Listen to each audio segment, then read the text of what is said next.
আসসালামু আলাইকুম, hello everyone. খামার বাড়ি চ্যানেলের পক্ষ থেকে আপনাদের সবাইকে স্বাগত।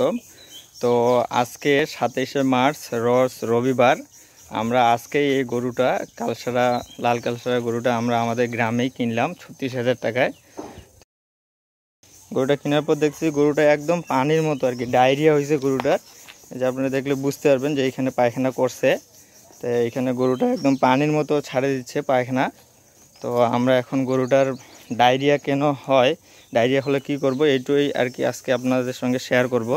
তো আমরা এখন প্রাথমিক চিকিৎসা হিসেবে আমাদের বাসায় যে ডিডিনিল পাউডার 100 গ্রামটা ছিল, তো আমরা এখন গরুটাকে এই ডিডিনিল পাউডারটা এক পোয়া পানির সাথে মিশিয়ে পুরোটাই দিব।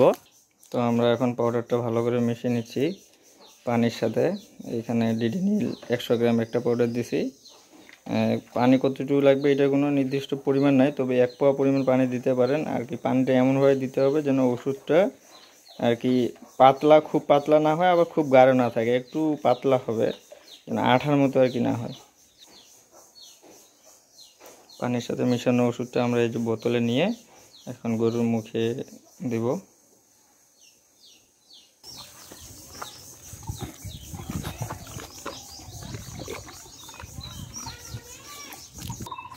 তো আপনারা যদি গরুর পায়খানাটা দেখেন, গরুর পায়খানাটার মধ্যে কোনো মল নাই, কোনো দানা নাই, একদমই পায়খানাটা একদম পানির মতো।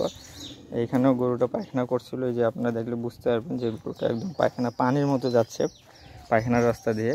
তো আসলে এটা ডায়রিয়ারই লক্ষণ আমরা যতটুকু বুঝতে পারতেছি। তার জন্য আমরা প্রাথমিক চিকিৎসা হিসেবে বাড়িতে আমাদের যেগুলো ওষুধ নিয়ে আসা থাকে, তার মধ্যে ডায়রিয়ার জন্য ডিডিনিল 100 গ্রাম নিয়ে আসা ছিল। ওইটা মোটামুটি ডায়রিয়া যদি হয় গরুকে, ওইটা ব্যবহার করলে আমরা অনেক ভালো ফলাফল পাইছি। তবে ওইটা আর কি আপনার 100 গ্রাম পাউডার আপনার দিনে 2 বার, সকালে একবার রাতে একবার দিলে অনেক সময় ডায়রিয়া আর কি ভালো হয়ে যায়।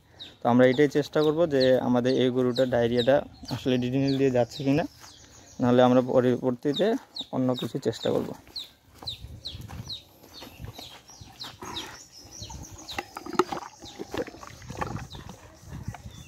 ধরে দেখিস গেছে খাইনিছে হয়ে গেছে। তো এখন মোটামুটি দুপুর আপনার 2টা 1 বাজে। আমরা এখন গরুটাকে একটা ডিডিনিল পাউডার 100 গ্রাম দিলাম। এখন দেখি গরুটার আপনার কখন আর কি হচ্ছে, পরবর্তী পায়খানাটা আমরা লক্ষ্য করব যে আসলে পায়খানার মধ্যে কোনো পরিবর্তন আসতেছে কি না, আর আসলেও পায়খানাটা কীরকম হচ্ছে তার উপর ভিত্তি করে আর কি আমরা পরবর্তী চিকিৎসা যাব। যদি আমরা দেখি যে একটু পরিবর্তন আসতেছে বা আসতেছে না, তাহলে আমরা আরেকটা ডিডিনিল পাউডার দিব রাতে, মোটামুটি 9টা-10টার দিক। আসসালামু আলাইকুম। এখন মোটামুটি আপনার 3টা 51 বাজে। এখনই আমাদের গরুটা এই যেটা ডায়রিয়ার কথা বলতেছিলাম আমরা, এখন এই গরুটা পায়খানা করলো একবার। আপনারা দেখলে অবশ্যই দেখতে পাবেন আসলে যে পায়খানাটার মধ্যে গরুর গোবরটার মধ্যে একটু দানা দানা ভাব চলে আসছে, যেমনটা আগেরটায় যে এখানে আছে এটা কিন্তু পুরোটাই পানি ছিল।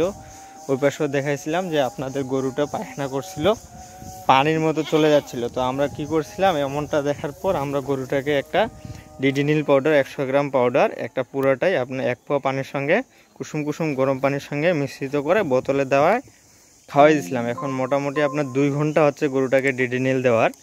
তো প্রথম পায়খানা করলো গরুটা, তো পায়খানাটার মধ্যে অনেকটা দানা চলে আসছে। তো এই ডিডিনিল পাউডারটা ডায়রিয়া হলে গরুকে দিনে 2 বার 100 গ্রাম পাউডারটা খাওয়াইতে হয়। তো আমরা 2টার দিকে একটা দিয়েছিলাম, আর একটা পাউডার আমরা রাত 10টার দিকে একবার দিব। তো আমরা আশা করতেছি যে যেহেতু একটু উন্নতি আসছে আমাদের ডিডিনিল পাউডার খাওয়ায়, তো আরেকটা দিলে মেবি আমাদের গরুটা ডায়রিয়া সারে যাবে। তো আরেকটা আমরা রাত 10টার দিক দিব। তো গরুটা কিন্তু আমাদের এই যে খের দিয়েছিলাম, আমরা খের দিয়েছিলাম গরুটাকে, খের কিন্তু খাচ্ছে, জাবর করতেছে, সব কিছুই খাচ্ছে। তবে মনে হচ্ছে যে গরুটা আজকে আমরা নিয়ে আসছি তো আমাদের গ্রাম থেকে, মেবি আমাদের গ্রামে গরুগুলাকে সবাই ঘাস খাওয়ায়, কাঁচা ঘাস খাওয়ানোর কারণে মনে হয় আপনার পায়খানাটা ধরছিল। তো আমরা এখানে আনার পর কাঁচা ঘাস দিই নাই, খের দিছি, শুকনা খের, আর সঙ্গে ওষুধ দিছি। ইনশাল্লাহ কাঁচা ঘাস আর দিব না। তো আশা করি গরুটা সুস্থ হয়ে যাবে, পায়খানা সারে যাবে।